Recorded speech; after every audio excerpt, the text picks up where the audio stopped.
Number 30, Maura McGinley.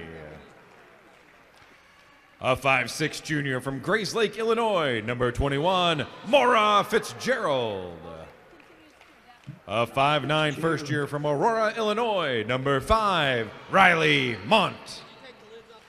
And a 5'6" senior from Morris, Illinois, number 14, Maya Shannon. The head coach for DePauw is Chris Huffman, assisted by Annie Bourne and Doug Miller. In the event of an emergency in which play may need to be suspended, you will be directed by the public address announcer as well as DePauw police and facility directors as to whether or not evacuation from this site will be necessary. Please identify your closest exit. Your cooperation in following these directions is greatly appreciated. DePauw University, the North Coast Athletic Conference, and the NCAA promote good sportsmanship by student athletes, coaches, and spectators. We request your cooperation by supporting the participants and officials in a positive manner. Profanity, racial, sexist, transphobic, or homophobic comments, or other intimidating actions directed at officials, student athletes, coaches, or team representatives. Good evening and welcome to today's Yeocast doubleheader action for Oberlin women's basketball. And we'll take you to Oberlin men's basketball later, but first we have a big one here. As the Yo women head to DePauw to try to tame the Tigers, obviously one of the top teams in the conference year in and year out, so it's going to be a tough test. I'm Mike Mancini, joined by John Scooter and Jack Povolitis. How we doing tonight, we're about ready to go, as it'll be loving it. Looks like Ainsley Morris taking the tip. Doing great, excited to watch some basketball. Let's do it. We'll have a little bit of fun today. So it looks like the Yo women are without Brianna Woodard for the second straight game. That's going to make things a little bit tougher. We saw them play last game without Woodard against Ohio Wesleyan, and Oberlin suffered its first conference hiccup of the year. So we'll see if they can overcome that shortcoming here and get a win on the road. First win in the women's program history, wouldn't it be, Mike? It would be, yeah. So the Yo women have never beaten DePauw, obviously a long-time power at the conference level and also the national level. This year, they are not ranked, a little bit down, 9-7. The conference standings are a little bit of logjam. Both teams in here, with one loss already. Wittenberg sitting atop the conference at 4-0. So now it's time for you to give us the keys to victory for tonight's game, Jack. All right, yeah, let's see how this works. Okay, so keys to victory. Number 1. Glass half full. DePauw against their opponents this year have a +8 rebounding advantage. Oberlin obviously down in the forward position a little bit. They need to come in aggressive, crash the glass. Not only will that help stymie any fast break play from DePauw, but also limiting that margin is key. I mean, defense, hustle, and rebounds is what wins a basketball game. So that's going to be a huge key to it. Second part of that is defensive pressure. DePauw on both steals and blocks show positive margins. Oberlin good on their turnover ratio, but considering their history of these two storied programs, got to deal with the pressure. And when you get in the paint, pump fake, draw the foul, do what you can to not have that shot blocked. Out on the perimeter, good ball handling. Make sure that the players on your team that have good handles, have court vision, are with the ball, so you limit both of those. And then the last one, as we said, reach the mountaintop.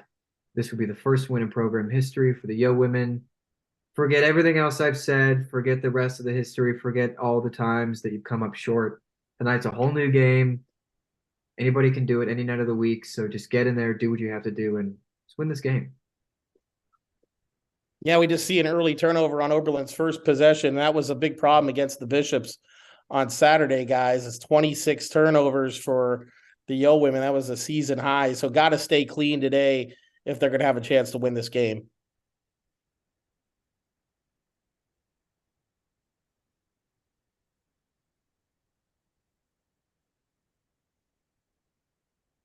Going to have a couple guests join us throughout the broadcast tonight. So not a big fan. Let you know those are.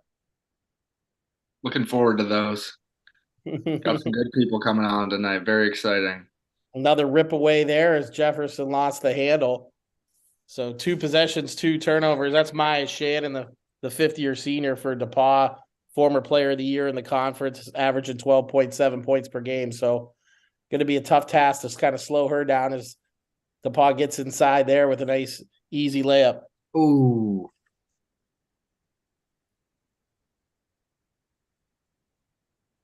Oberlin just got to settle in and, not let the nerves get to them here in the early going. And there's another bad pass from Jefferson. So not a great start here for Oberlin, to say the least. Gotta think there's some nerves coming into this one. Obviously, playing a storied team like DePauw. But I think we've seen on a couple of these guys, the Yo women take a little bit to settle in, and you hope that we can stick around here at the beginning because usually in the third quarter coming out of the locker room we get pretty hot. So as long as we're in a good spot, going into halftime, I think. Yeah, nice look away pass there from Zanaich, but Coomer couldn't get it to drop. There she had a double.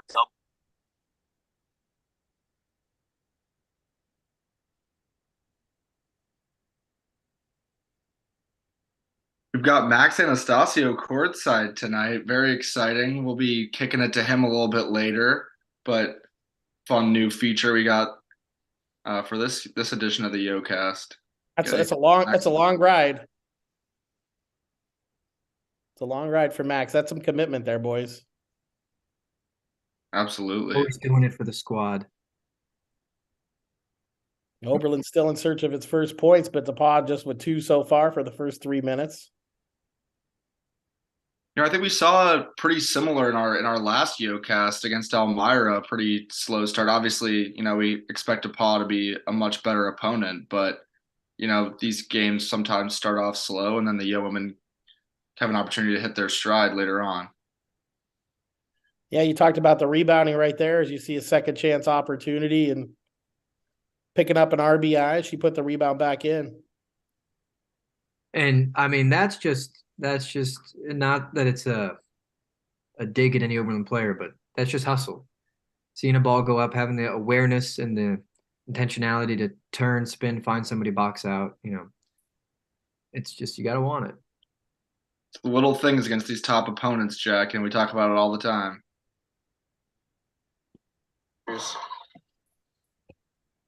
Big three.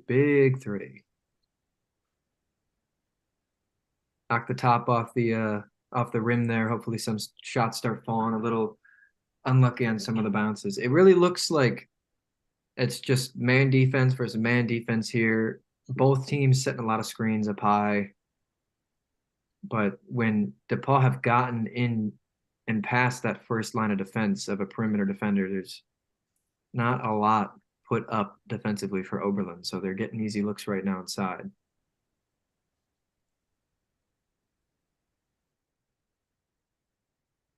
Foul! I might be a second. Oh, and there's where you call it. I might be a second or two behind everybody else, but home court refs, as they call it. Make sure you got the live on the hit live on the video there, Jack. But yeah, another turnover there for Oberlin. So got that media timeout coming up in about 30 seconds under the 5-minute mark. So we'll see if we can get an early read from Max Anastasio on site here at the first break. There's another triple drops for the Tigers. Dirty move and a splash. It's hard to see who these players are for DePauw on the stream. Like the old yellow numbers on the back of a white jersey is a little tough to see here on the stream. Who is running this stream? They were bad in the men's game. They're not getting the game footage. Yeah. It's Great, fast break defense. Yeah, the DePauw came down with the rebound. You talked about it right at the top, Jack, about the rebounding being a key here, and it's going the Tigers' way so far. So yeah, we do have that first media timeout. So let's turn things over to Max Anastasio on site. So Max, what are you seeing there? Obviously, a slow start for the Yo women. Hey guys, can you hear me? Okay. Yeah, a little bit of crowd noise, but we got you. All right, well that's good. I just want to first say that it is absolutely electric in the Neal Fieldhouse today. It's my first time really being in here. And both of these benches are going crazy. The fans are loving it, and we talked about this with the women when they came on the broadcast for the men's game. But it's a weird and a very interesting court to play on. You got the double court in the back. It echoes a little bit, so the crowd noise is coming in, and there's only a fair few fans here who really are diehard Tigers fans, and you can hear those chirps coming right through. So it's an electric feeling being in this arena tonight, and I'll keep you up to date with everything that goes down. But the Oberlin's got to find a pulse early right now. What's it like being so close to that tiger? I mean, we were staring at here on the broadcast. In person, is it as menacing as it seems? Well, Jack, like we talked about last time, it really follows you around the arena with your eyes. So no matter where you're going, it's always looking at you, and that's probably something that's going to be intimidating tonight if you're an Oberlin player. It's intimidating me, and I'm barely wearing any Oberlin gear. Well, I mean, looks like the Yeoman will have to push through the anxieties here and take it to the next step. But we're back playing, Max. So we'll come back up to the broadcast. Something I just noticed now that we're talking about the DePauw Tiger, I didn't know that the tiger has green eyes. Am I seeing that right? Yeah, you're Yeah, seeing it right. We were talking about that last time. Yeah, I mean, I'm didn't gonna know need they some had green updates, eyes. from if you guys, I was on the road checking out OWU when you guys were on the last Yeocast, so didn't have an opportunity to join you guys except for a little bit at halftime. So if there's any things I missed, you guys got to keep me up to date. But those green eyes, there's got to be. Do we figure out any significance of those? I don't know. I mean, I didn't think Tigers had green eyes. Low in the shot clock here. Come on. Not good. another Oberlin turnover there, Jack. I mean, just can't find a way to settle in. Coach Dunmeyer going to the bench early with a couple of subs. A lot of first years right there out on the floor right now. We see Anna Raleigh, Lily Namusky is out there. I think we got who else? Oh, we got Ellie's out there as well. So 3 first years on the floor. We got Kendall McCall and Gina. Huh? Looking for a spark here with some young, fresh legs here for the young women. Now there you go. You got to rip away there. Lee goes all the way to the hoop and missed the layup. Ooh, 1-2, all the way up. Find the glass. Find the glass. We saw the DePauw bench on that turnover 2 possessions ago now, standing up, throwing their arms, a little bit, Oberlin bench clapping here on defense, but it feels like DePauw has got the energy right now. Whether or not their shots are falling, they want it.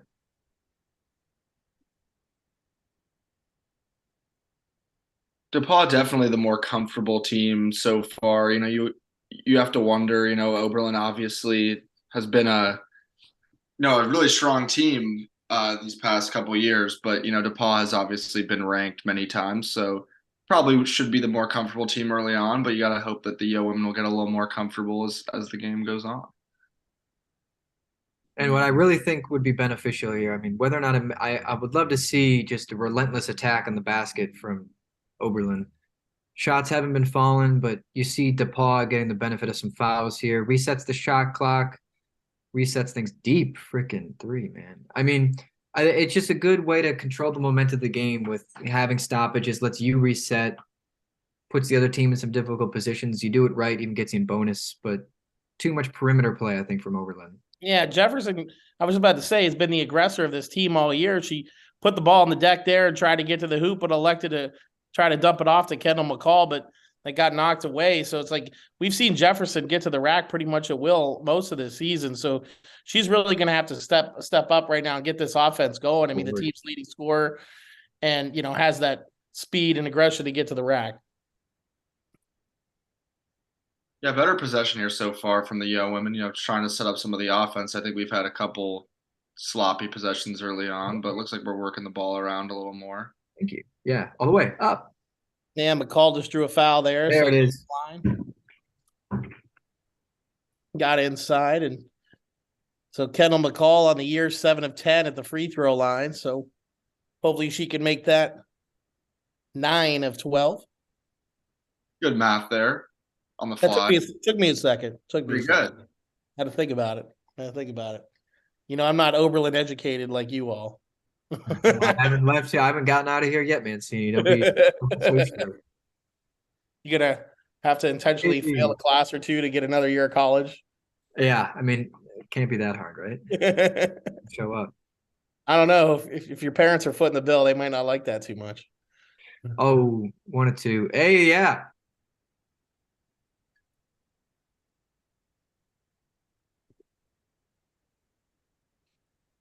She's thinking about it.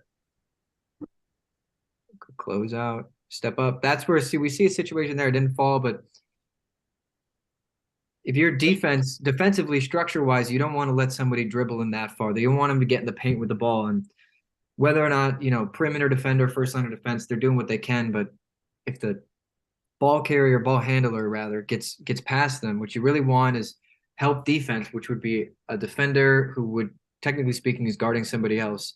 They space themselves away and they sort of put themselves in between their defender and the ball at a very difference depending on how far away the ball is.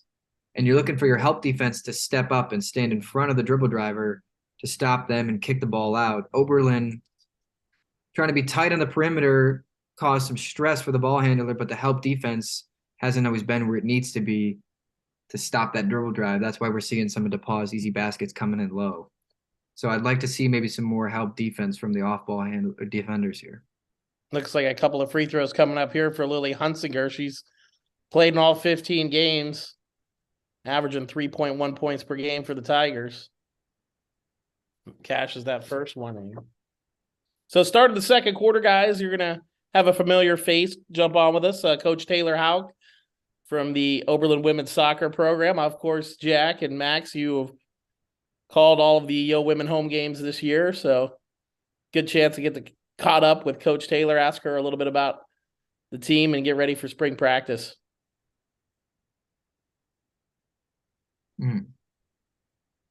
Nice looking play there by Oberlin as Zanich got an easy layup. I do think that early on, with Bree being out, that's obviously a tough loss. I think it will take the Yo women a little bit of time to figure out their offense. It's obviously harder to go inside when you don't have such a strong presence in there like Bree is. So, as long as we can keep this to a pretty close score, going into the half, I think we can be in a pretty good spot, especially with some strong halftime adjustments from Coach Dunmeyer, like we always were so accustomed to seeing. There you go. Kumler gets to the deck there.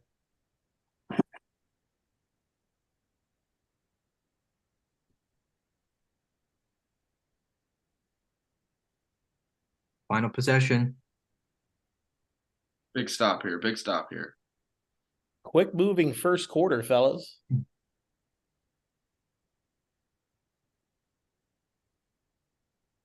Rebound. Good play call from DePauw. There you go. See if Oberlin can get one here before the buzzer. No, after. Oh, why'd you go away? All right. First quarter in the books. Oberlin cut through that deficit a little bit.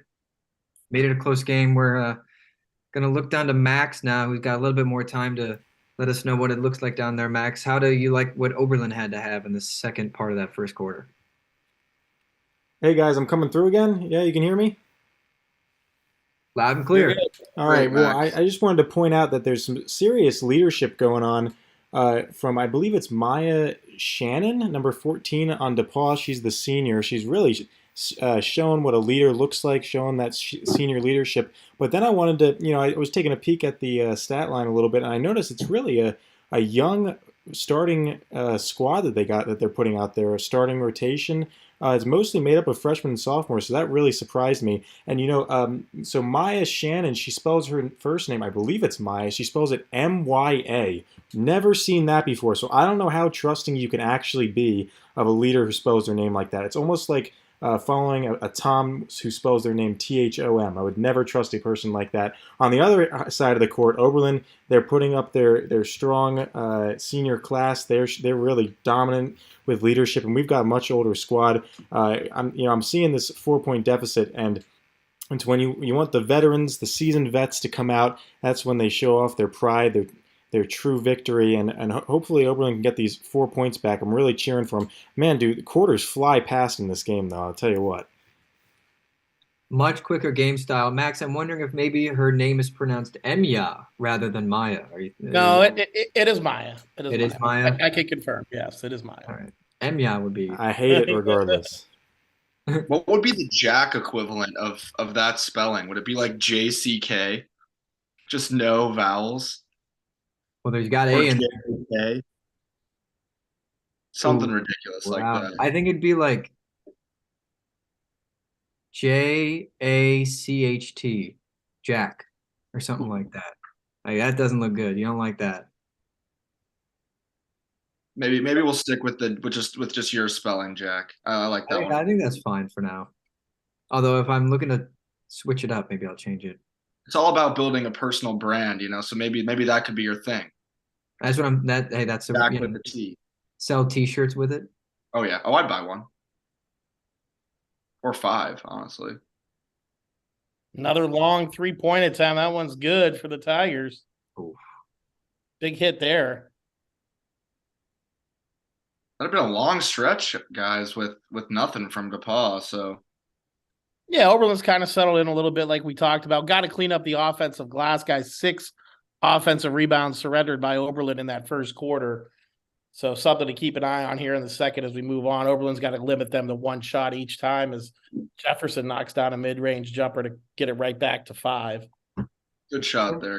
Gotta get. We're seeing a lot of dribble driving from both sides, but one thing I'm noticing from Oberlin is, and it's a credit to DePauw's defense, is Oberlin's driving, they're dribbling and they're driving in, but they're not. They're taking a perpendicular, it'd be a parallel path with the baseline. They're not like attacking the front of the basket. They're kind of coming sideways, laying the ball off. The quickest path between 2 points is a straight line. The quickest way to beat your defender is to go directly at the hoop and go directly at their feet. And we're not seeing that from Oberlin. Couldn't get back on the fast break defense there either. A little bit tough outrun, but I'd like to see, whether or not you get a shot out of it. The dribbling sideways is easy to defend, so start attacking your defenders a little bit more. Yeah, that long 3-point rebound got to leak out an easy bucket for the Tigers. But guys, we have Coach Hauk here going to join us now as we get her in on the broadcast. There she is, got the Oberlin flag in the background and everything. And I'm repping my soccer gear as well. Let's go. What's happening, Coach? Living the dream, watching some women's basketball, excited, ready for them to turn it around though. Yeah, no, it's early yet. Just a 7-point game, long way to go. So, your office is pretty close to Coach Dunmire. How often do you guys get to interact, on a daily basis and pick each other's brain a little bit?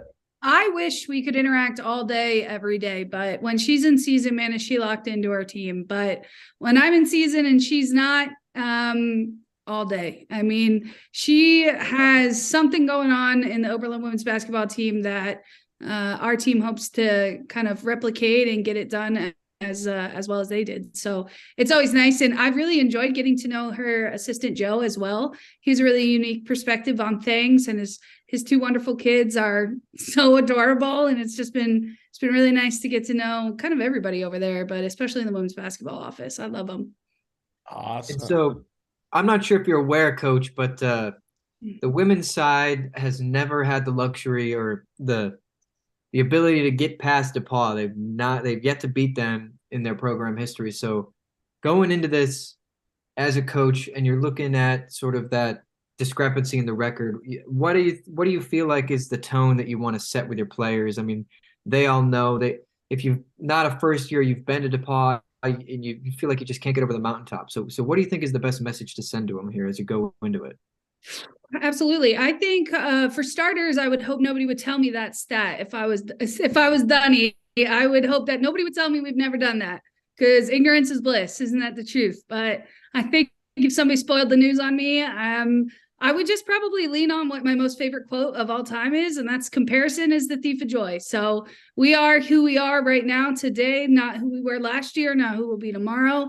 This team that we are hasn't lost to this team who they are. So let's go out and today's a new day kind of thing. So yeah, it's a mountaintop. That is DePauw, but I think the more you talk about how big the mountain is, the bigger it gets. So I think you just go out there and feel confident with where they're at because they've been doing well. And you just, it'll have to fall eventually, right? Like you can't lose every time you play an opponent for all of history. Eventually it'll fall on your side. So as long as you don't make your own self-fulfilling prophecy, you'll be fine, I think. Who am I? I think that's pretty good. I mean, I'm ready to run through a brick wall for you. So if I were the one playing DePauw, I think we'd be fine. Absolutely, man. Yeah, if coaching was this easy, we'd all be the best one in it. Just getting out there. Yeah, Coach. So you just, wrapped up the first year. You got spring practice coming up. Just why don't we look back at the fall a little bit and talk about, some of your favorite memories from your first year on the sidelines in Oberlin? Wow, what a really light, not loaded question, Mancini. Thank you so much. Yeah, trying to like narrow it down to favorite moments is going to be impossible because Yeah. if you've gotten a chance to meet any of the players on our team, they're just all so cool and weird and unique, and we love to say that we put the odd in OC, and just like hanging out with them and picking their brains every day and hearing what they're getting into, you know, in the classroom, and you know, just what's going to be next in their lives is definitely like a bonus. But you know, I would have to say that just coming up with who we want to be, our team culture this year, has definitely been my favorite part, because you know, the buy-in from them has been really incredible. I think every coach says that, but for us, it was awesome, and it was student-led and leadership-led. And so as a coach, when you kind of are able to have a successful team or a successful year and fairly low team drama, no serious problems, you consider it an absolute success. And I would say that like this group, they did that plus some. So, you know, every day was fun. Every day was hard, but every day was fun. And I think looking forward to spring, it's going to be weird. We have so many first years, but so many of our upperclassmen are gone. So it'll be interesting to see all 12 of our first years acting like, you know, upperclassmen, it feels like. So it'll be fun. And we might have a play date with the Division II team that we always scrimmage. So that'll be a really good experience, again, for our 12 first years to play some local quality competition that's, you know, a division up of us. So that'll be really neat. Cool. Let's go to Max down in DePauw. He has a question for you, Coach. Oh boy.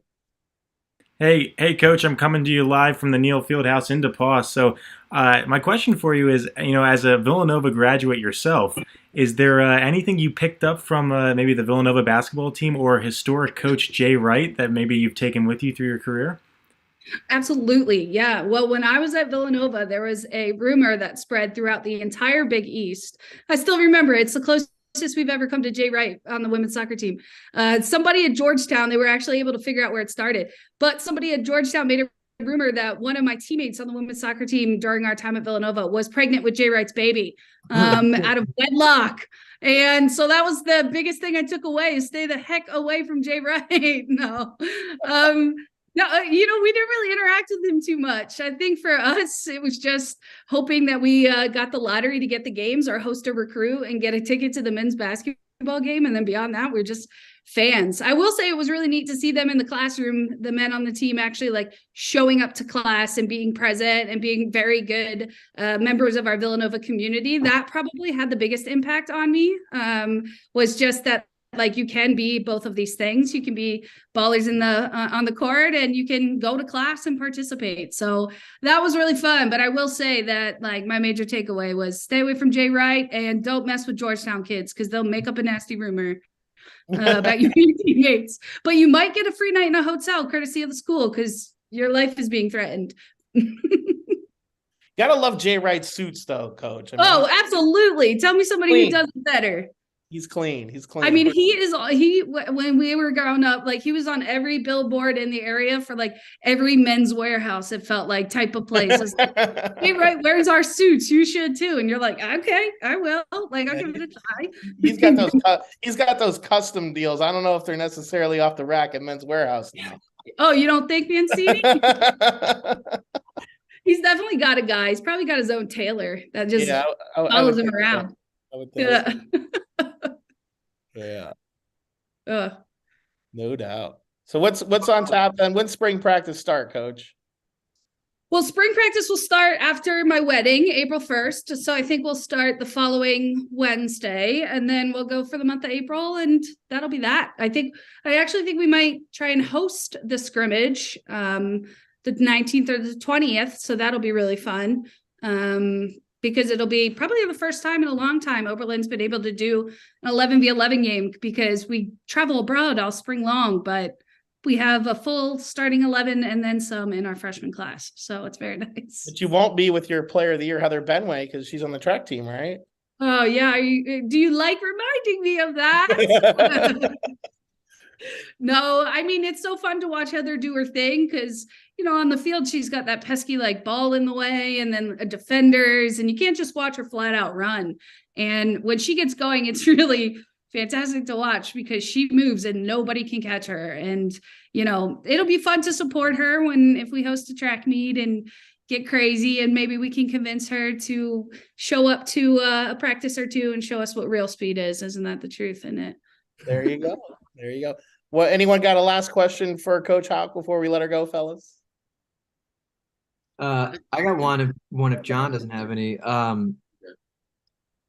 So Coach, me and Max commentated the games over the fall, and we really enjoyed watching your first year. And you know, we would talk a lot about what we saw as Hauk ball throughout watching the game and kind of interacting with you a little bit. But I was wondering if, you know, microphone at the podium right now, if you could lay out for us sort of, you know, what are the key fundamentals and key core values of, you know, Oberlin women's soccer under Coach Hauk?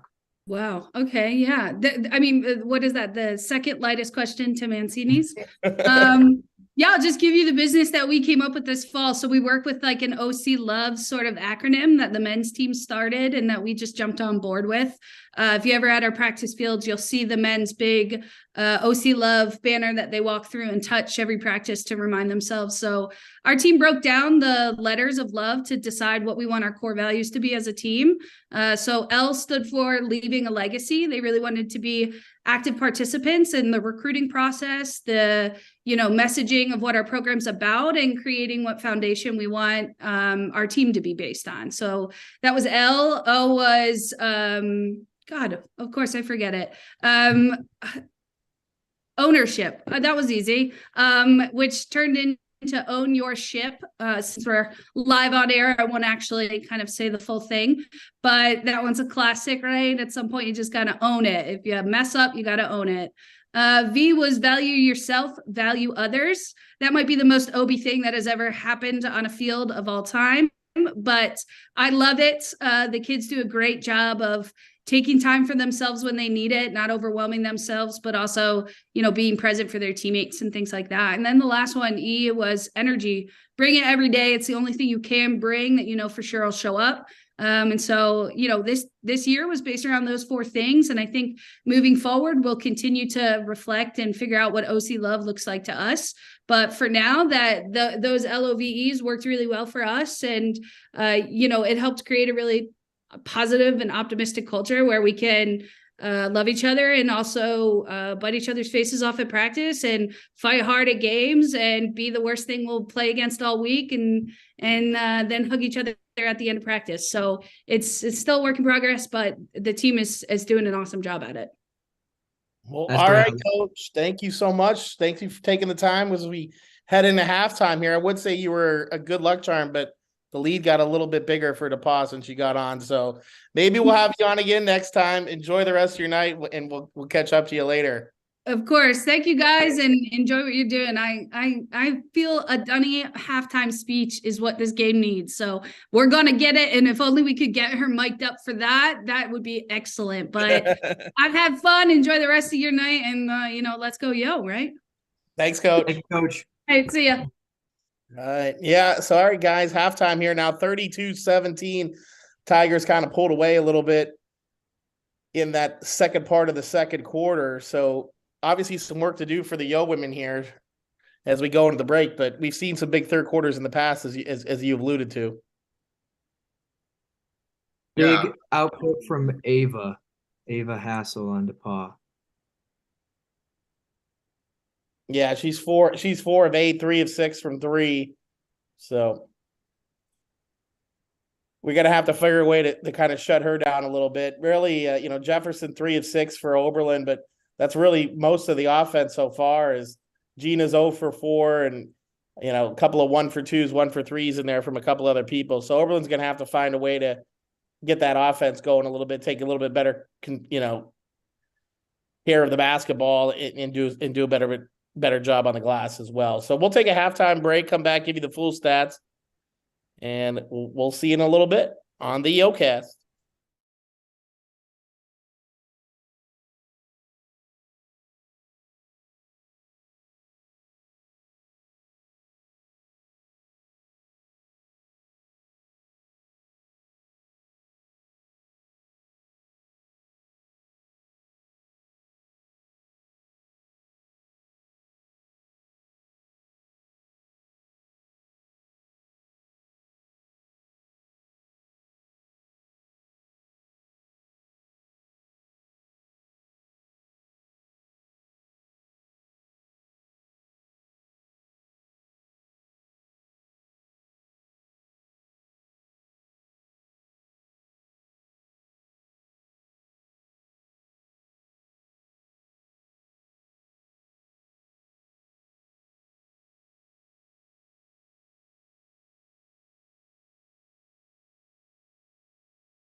Well, welcome back, fellas. As we get underway here for the second half, we'll see what kind of adjustments Coach Dunmeyer talked about in the locker room. But first, let's go to John here for our newest segment on the Yeocast. What is it called? Schooners Street Lore. So Yes, today on the Schooner Street Lore, we're going to be focusing primarily on historic matchups between the two. You know, we've discussed already how Oberlin has never beaten DePauw in our history, but we'll look back at the past 4 meetings, you know, dating back to 2018. Obviously, the 2020 season was canceled due to COVID, but last year was definitely Oberlin's best shot to catch the Tigers napping, so to speak, as we had a 55-50 win for DePauw. You know, Allison Jefferson, one of the standouts this year, had 17 points in that one. Looking back in 2019, December of 2019, it was a 10-point loss for the Yo women, 59-49. A little shout out to Sammy Spanier, was the Yo women leading scorer that day, had 15 points. Good day for Sammy, a distinguished alumni in the program. And then 2018 was a not so great one for the Yo women, a 66-37 loss. Definitely don't want to see anything similar to that today. And then back in January of 2018, it was 53-40 defeat in favor of DePauw. So we're going to want to bring it back to something a little more similar to last year, a tight, 2-possession game, but it's going to take a lot here. You know, we're down 18 going into the third quarter here. So if it doesn't work out this year or this trip necessarily, John, you do have, another chance here later in the year at home to try to take down these Tigers. But so let's go over to Jack and kind of look back at that first half recap and what the Yo women need to do here to get back into this one. Yeah, so if you were watching for the whole time, I mean, it seemed like a close game up until about that 5 or 6 minute mark left in the second quarter, and all of a sudden it just seemed like DePauw pulled away out of nowhere. 2 big reasons for that. One, Oberlin having a difficult time finding the bottom of the net, taking what I would consider high quality shots. They're just not falling. That's going to happen. You just got to overcome that. But on the other side of the ball, DePauw knocking their shots down, doing really well. I'm going to take a moment to highlight, probably at this point, player of the game, Ava Hassel, I believe is how you say it. So here we go. I'm going to get out of the screen. Ava Hassel, sophomore guard from Portsmouth, Ohio. This season so far, she's, I believe, the leading scorer average with about 13, 2.5 assists, kind of playing that 2-guard position I've seen her in. So she's not really looking to distribute too much, but shooting about 35% from the 3-point arc, where that's really solid. At the professional level, especially at college, shooting that, you let it fly when you get open, and she's the one taking those deep threes and knocking them down. Tonight, she's got 11 points, 2 assists. That's at the end of the first half, and she's shooting 50% from the field. So tonight, it has fallen for her. I imagine she's going to keep it going. On the other side of the ball, one of the few bright spots from the Oberlin side, we've got a little bit cut off here. Allison Jefferson, junior guard from Washington, D.C., 14 points this year, 2 assists, shooting about 47% from the field. It got cut off, but tonight she's got 6 points, shooting about 50% from the field. So, okay numbers from her, but other than that, having difficulty finding other Oberlin players to come along with her. I mean, it's just going to take a village tonight. Everybody's going to have to step up. Everybody's going to have to be comfortable being uncomfortable, taking difficult shots. The only thing that's going to put this team over the top here is just having the will. Last trip down the floor, we saw Allison have a nice aggressive take and get to the rim for a layup there. So you're going to need a lot more of that in the second half, as you alluded to, Jack.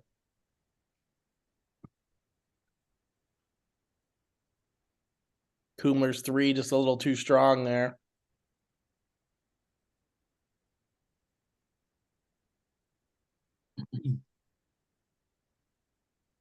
See if Oberlin could try to get within maybe 7 or 8 here going into the fourth quarter, guys, and give yourself a puncher's chance, right?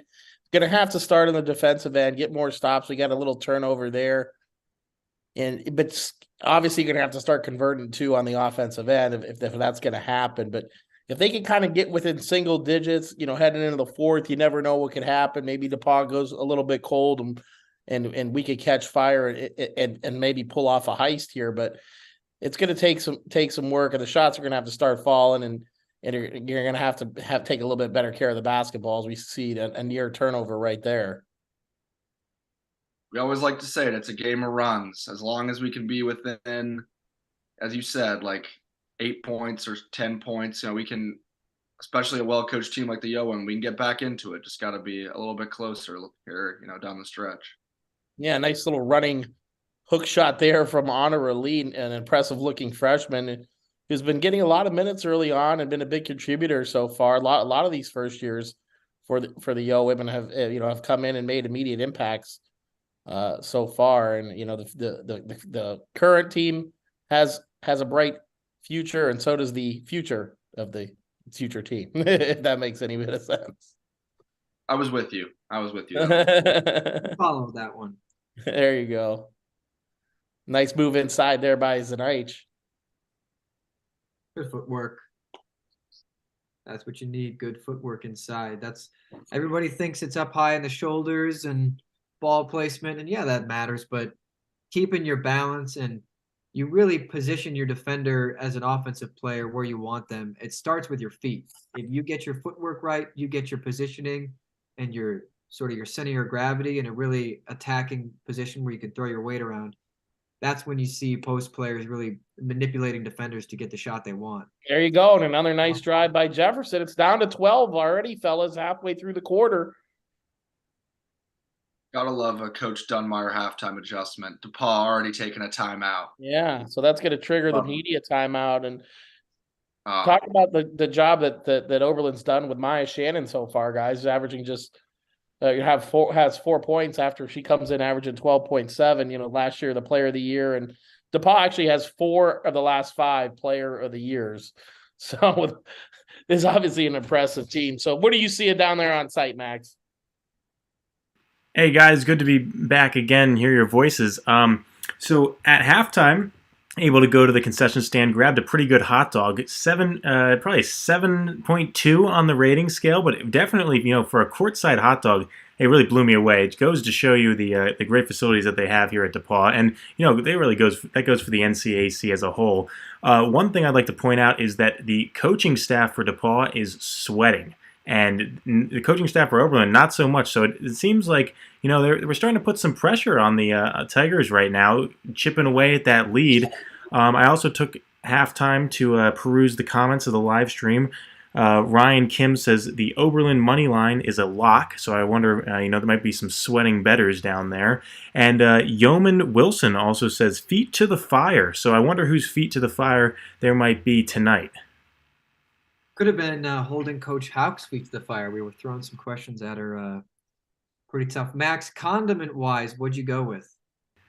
So hot take, I'm a mayo guy on mostly everything, so mayo on my hot dog. Sometimes I'll throw on mustard Max, and ketchup. I think you broke off there. I think you said you put mayonnaise on your hot dog. There's no way that was right. Yeah, right? No, I bring my own mayo, actually. Got that clear? I have mayo in my pocket at all times. They actually didn't have it at the concession stand, so I pulled out my handy-dandy little pocket mayo and threw it right on the hot dog. Really boosted its score, too. So, Max, word on the street is that at DePauw, they only allow mustard as the condiment because it matches the uniforms. Is that true, or was that just something that, came to my So I thought that was actually a myth. It turns out that is a true fact. They only serve mustard as a condiment. I believe I was talking to some DePauw alumni. They were standing also getting hot dogs at the concession stand. They don't do ketchup, outright no ketchup, because their big rival is Wabash, of course, another Indiana school. And so no red allowed in the building.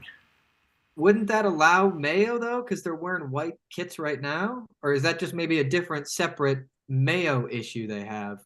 Because, yeah. No one in their right mind wants mayo on a hot dog? I think it's the latter. Now that I'm thinking about it, what about even a touch of relish for the green eyes? That could be allowed. Didn't see it myself, but I might walk over and give them give that the option, see what they say about it. So then, are you a mayo on one side of the dog, nothing on the other, or are you mayo on both sides, or is it a zigzag across the top? I lather that dog up. All right. I can really see mayo and either mustard or ketchup on the dog, or all three, actually. All three is a pretty good combo, if you ask me. But just the mayo alone on the dog is, I don't know, Max. Yeah, I know you're a hot sauce guy. So would you do mayo and hot sauce? Would you go even that far? Listen, anything that includes a mayo-based substance is okay with me. Okay, I don't think we have an issue with the fact that you like it. I think what we're talking about is what it's then eaten with, and a hot dog is about a 7.2 out of 10 crazy shout to say goes together. I don't know what you want from me anymore. It was what that's what, that's how it goes for me. You're welcome to come to DePauw. It was a 6-hour drive to get this hot dog. So if you want to come down and try it yourself, you can put ketchup or whatever they do in Wisconsin. Pour some cheese on it. I drive 6 hours, not for mayo though. I can make that monstrosity at home. Well, now that we had the great mayonnaise debate there, according to Zach Simpson in the chat, we get back to action here. There's a couple of free throws coming up for the Tigers. So Oberlin trying to chip away, but haven't quite got there just yet. And we've seen DePauw be super proactive with their timeouts up in here. I was a little bit curious, not to question at all the usage of them, but felt like there was a moment or two in that second quarter where Oberlin could have used a quick, let's take a break, talk it through, 30 seconds or a full timeout, but still holding all five. You kind of wonder maybe at some point here, quick basket from DePauw, pause it, let the anxiety settle. I don't know. I mean, I feel like you don't get to take them home with you, so might as well use them. Yeah, McCall going to go back to the line here too. That's, I think, her second trip to the line this evening. Getting a lot of run today is Kendall McCall for Oberlin. And that's a situation. So you're in the post, right? Let me pull up my screen here. Averages about 13 minutes a game. So you're in the post, right? You get the ball, you're in. Either you pick up your dribble. The worst thing to do, say the basket's here. The worst thing you want to do is step away. Defender's going to come and occupy that space. Not only them, the defender up in my business, but I'm off balance. I'm leaning back. We saw she got bailed out with a foul there, but you never want to step away from the basket, whether or not you have your dribble. Puts you in a defensive position and just better for the offense. So big trip to the line there for McCall. Gotta take all the points we can get here to get back into this one. Need a big stop. And we get another timeout called by the Tigers there on the loose ball situation. So I think they probably are going to have 2 left. Maybe only even 1, guys, because I think the graphic's wrong. They only get 4 timeouts because you have the media timeouts and then 4 called timeouts. So Oberlin's showing 5 here, I think is incorrect. I think it's actually 4. So the Tigers have called at least 2, if not 3 now. So could be a factor come fourth quarter time if Oberlin's able to tighten this one up a little bit more. Now it's interesting because Oberlin doesn't have any sort of media timeout. It's a totally different game, and you don't necessarily think. I mean, I don't know if it's a blanket positive for DePauw, but it means 50% of the games they play every year they get to play them with media timeouts. So well, actually, Jack. So the whole conference went to media timeouts this year. We have them for home games. In conference home games. Yeah. Oh, interesting. It's under 5 of every quarter for the women's game, and then the men do 15, 10, and 5 of each half. I guess I haven't been paying enough attention at the moment to notice that. Yeah, for the conference games, those are. In our media timeouts, Sini, we should get some like talent show type job going. Like you could go out and or something. You and Vince could put on some type of performance. I know Vince is. We only got like 60 seconds. This isn't the ESPN like 2.5 minutes media timeout there, John. Vince, so just a little bit of music, and Vince has told me that he was actually quite the recorder player in high school. So maybe you two could break out some recorders. Yeah, let's get a hot cross buns going. That'd be a hot cross buns live performance. Come on. Jack, we don't have to do the Yeocast for home games. Maybe you and me should hop on and do some recorder. Yeah, I can hold my breath for 45 seconds. I could do that. There you go. There you go. Can we put you like underwater? Can bring out a big dunk tank and then you can do Oh it yeah, if you could get a dunk tank out there, put me in and let me hold my breath in under a minute, the whole that'd be media worth it. timeout. That's what That'd be great. That You would, have to be I think it'd be a good tactic. That would freak out the other team. And the whole time I'm staring at him too, just goggles on. All right, when DePauw comes to Oberlin to play the women's team, we'll have Max eat a mayo hot dog for the first one, and Jack will hold his breath for a minute. Another turnover there. And we see Maya Shannon kind of creating for herself by getting to the line a little bit here in this third quarter, guys. When it's not falling for you in the open court, get yourself to the line, start opening up that way. Got to box out. Probably gonna pull a long three here. Yep. Another offensive rebound for the Tigers. You know, what's interesting, I'm going back to the point we were talking about a little earlier. You really do feel like if we can get this back to like around a 6 to 8 point lead, we're going to be in a great spot. It just seems like DePauw won't quite let Oberlin get there. It shows you how important those small margins are. But you know, it's been hovering, you know, over 10 points for, you know, the majority of the game, and you feel like if we could just go on a small little run and get it back to you know that 6 to 8 range, we'd be in a great spot. You're going in the fourth quarter, but so I think, you know, a big 3 minutes here, closing out the third. No, that's a good point. I mean, got to find a way. I know that, and that's what DePauw does. That's why they've been so good for so long. Is they don't ever let up. They don't have those big lulls of going scoreless for 5, 6, 7 minutes. They just keep coming at you, even if, you know, things weren't going so well for them, even at the start of the game offensively, and they still find a way to come out of it, while Oberlin is kind of, you know, plodding along still a little bit. So trying to find its groove here in the third quarter, as you see a 3-ball from Lily go halfway down and pop out. It's you know, stuff like that. You just need to get it to drop. And, you know, the offensive glass has been a big one here. I mean, 12 offensive rebounds for the Tigers. You know, that's second chance points has been pretty prevalent here. They're at 15 second chance points for DePauw. And, you know, that's basically the difference of the game right there. And, you know, usually, you know, it is just a testament to clearly how well DePauw is coached. You know, usually, you know, a little biased, but usually we think that Coach Dunmeyer is at gives us a huge advantage. But, you know, obviously they have clearly a really good coaching staff over there at DePauw too. So, you know, tough test, but good to see two good coaches going at it in a big game like this. Yeah, so the Yeomen and the Lords over at Kenyon are going to be getting underway here any minute. So we'll take you right over to that one. Oh, yeah, the Owls. That's correct. Yeah, I forgot that they changed. Looking forward to a little discourse about that new logo with you guys. You know, when we switch over to the men's game in a bit. I have some opinions on it. I'm just not particularly scared of an owl. Definitely not. At least a albino squirrel has red eyes. You know, that's a little intimidating. But I guess an owl can turn its head all the way around. That's kind of, you know. Yeah, that's just creepy.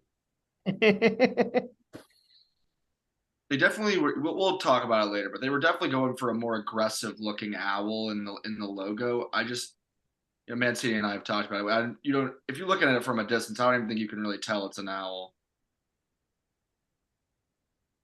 The DePauw logo really growing on me though. I didn't know that it had green eyes. I thought it was just a normal tiger, but really good touch. We might need Max to get some courtside lore on why the eyes are green. Loving the full court press from off a made basket. Love the pressure it's applying. Ooh. Trying to switch the energy up here. You know, I agree with you, Jack. I like the full court press early in the game.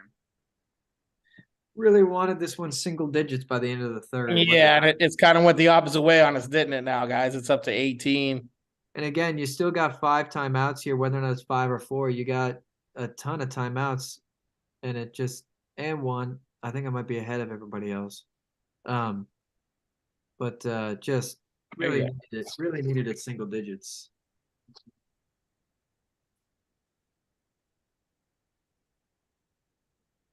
interesting to see Coach Dunmeyer hold on to the timeouts. It is, as we've talked about on, in past games, like it is definitely a small, vote of confidence in your team, expecting it to be a close game here at the end. But, it's interesting to see us holding on to all of them.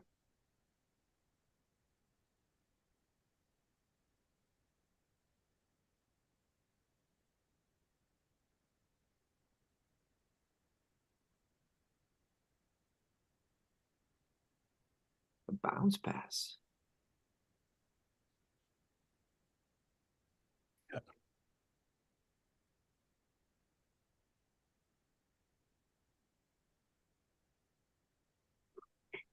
Jack, what's the philosophy on when to switch to a full court press, or is it really just kind of feeling out at certain points of a game, trying to switch up the energy?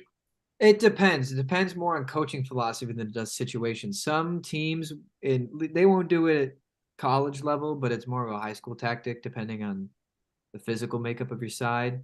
Will go a full court press all the time into like a zone, like a 1-3-1 zone. They'll just do a 1-3-1 zone over the full court, and as the ball moves down, they just condense it to half court. Most of the time, you're not going to run it for more than a couple minutes just because it tires your players out. It's full court defense and it's just tiring. But yeah, switching up the mentality, it really forces you to work hard and be aggressive. And so if you're feeling like your players are lacking that intensity in the moment, you might call it to energize them.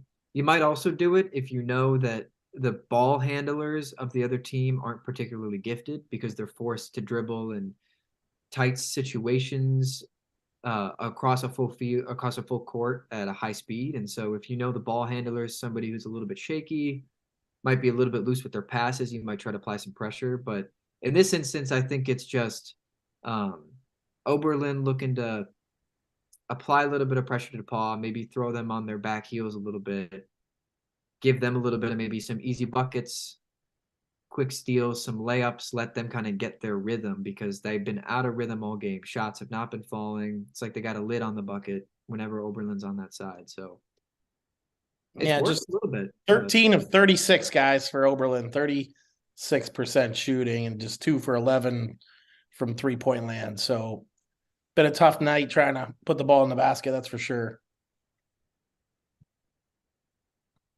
Tigers doing a lot of damage at the free throw line here in this quarter, actually. They're 12 of 13 in the game, 11 of 11 in the quarter. That's good. Yeah. I mean, you said it earlier, Mancini. It's not the entire margin, but it's a big portion of it. I mean, you give them easy points, especially, a team like DePauw that's clearly really well coached and disciplined, making all their free throws. Can't give opportunities like that. So. A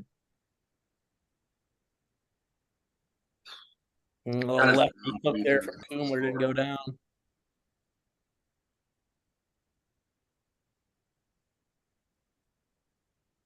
What we're seeing a little bit here is it's been something, I think, a consistent theme throughout the whole game. And being in bonus plus on Oberlin's side, down 17, I'd like to see them do this more. But we've seen either on dribble drives or in the post situations, players are either going, when they go to shoot, they're either doing one of two things. One, they're driving in and they're not attacking the basket. They pass out. But they have an angle for a shot, or at the very least, they have an angle to make a contested shot and maybe get fouled. But even if they do push through that point and try to shoot, they're going straight up or they're falling away, which as an offensive player, the advantage is for you to draw contact. You want contact. You like that. It lets you know where the defender is. It lets you be in control. You're the aggressor. And we've seen Oberlin all night so far receive contact and struggle to shoot through it, struggle to get the angle on the glass they want. I'd like to see them be way more aggressive and initiate contact, whether or not they make it uncomfortable, try to draw a foul, do something. But right now, they've been a little bit passive with how they've attacked the rim. And I think that's where you see poor percentages on layups.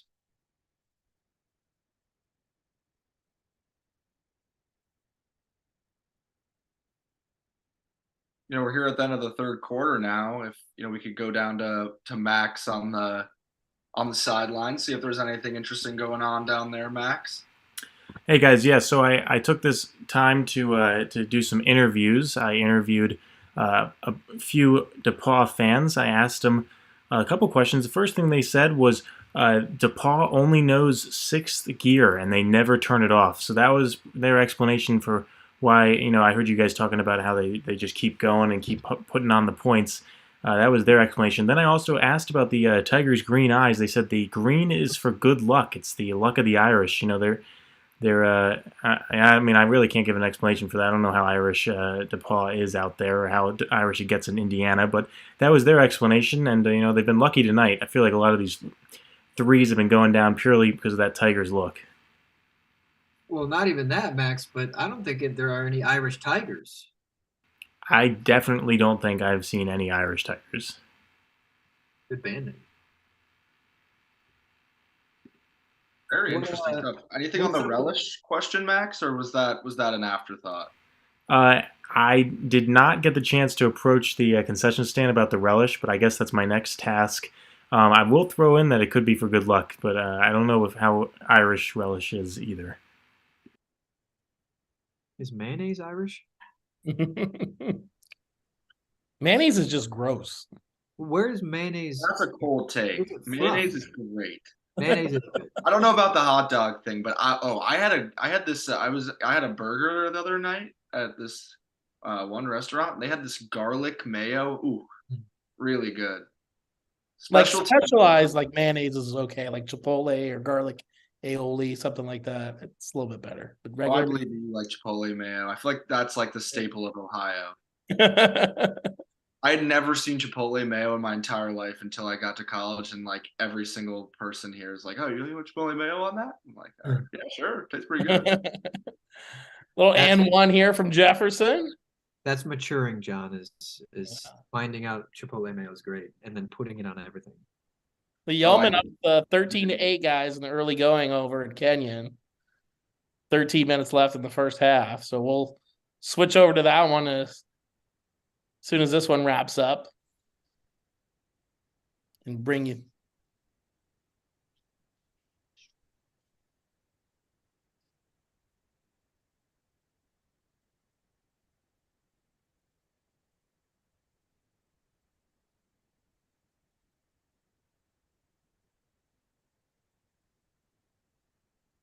So you can see the Tigers here being real deliberate on offense, fellas, trying to work some clock now.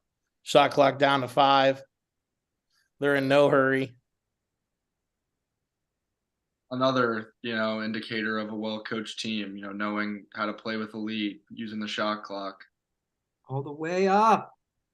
You guys know I love a football reference, so I was reading a little bit about the historic Chargers loss to the Jags the other day, and similar to the situation we're talking about here, apparently Justin Herbert was not snapping the ball late enough in the play clock. So DePauw clearly with a better playing with the lead philosophy than Brandon Staley had implemented for the Chargers. So well, I mean, would you put the responsibility there on the quarterback? I mean, he's the one in the field, right? He doesn't, Brandon Staley doesn't have the authority to snap the ball. It's Justin Herbert. It kind of seems like poor play there from the Chargers quarterback. It's a linkage thing between the two. I think, you would expect a quarterback of Herbert's caliber to know to snap the ball later in the play clock. But, generally in the third quarter, you're not up by 4 scores or whatever they were. So what I hear what you're saying. He's got bad awareness, is I think what you're telling me. Potentially. Big shout out to Trevor Lawrence, though. Very proud of him. We're gonna need a Trevor Lawrence-esque comeback here from the Yo women here.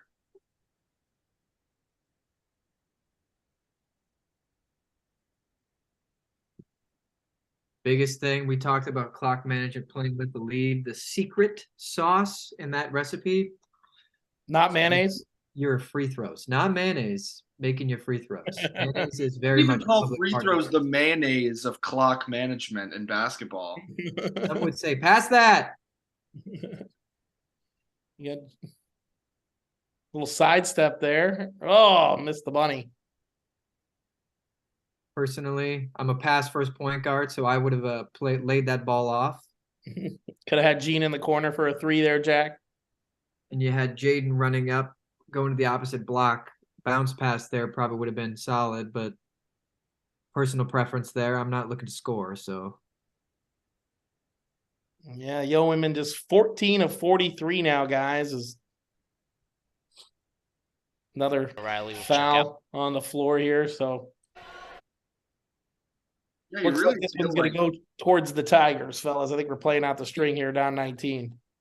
you really feel like it was the shot selection and the ability to get easy buckets. It was the difference between these two. You talked about the free throws earlier. Just much easier for DePauw to get the lid off, especially early in the game. There were stretches where the Yo women were able to start scoring a little bit, but just all night long, definitely easier for the Tigers to consistently put up points, and that's, at least for me, been the difference tonight. rebounds, Go ahead, Jack. free throws, and 3-pointers. Biggest discrepancies in the team stats. Take a look at those. You'll see why DePauw's going to win this game. 100%, my friend.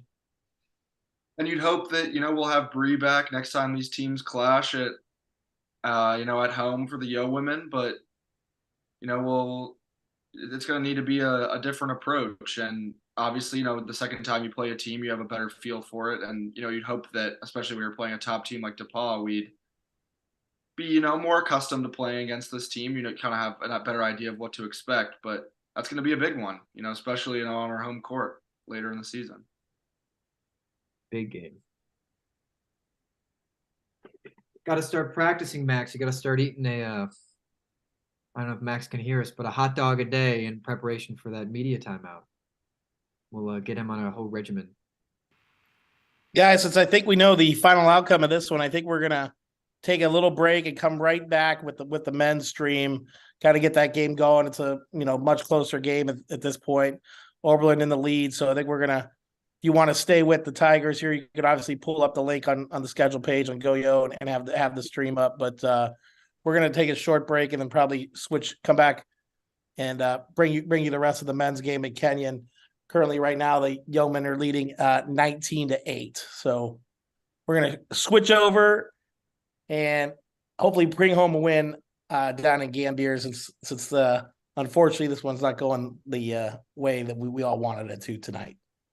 Yeah, I got word, Mike, that we're going to have to switch streams for that. So if you want to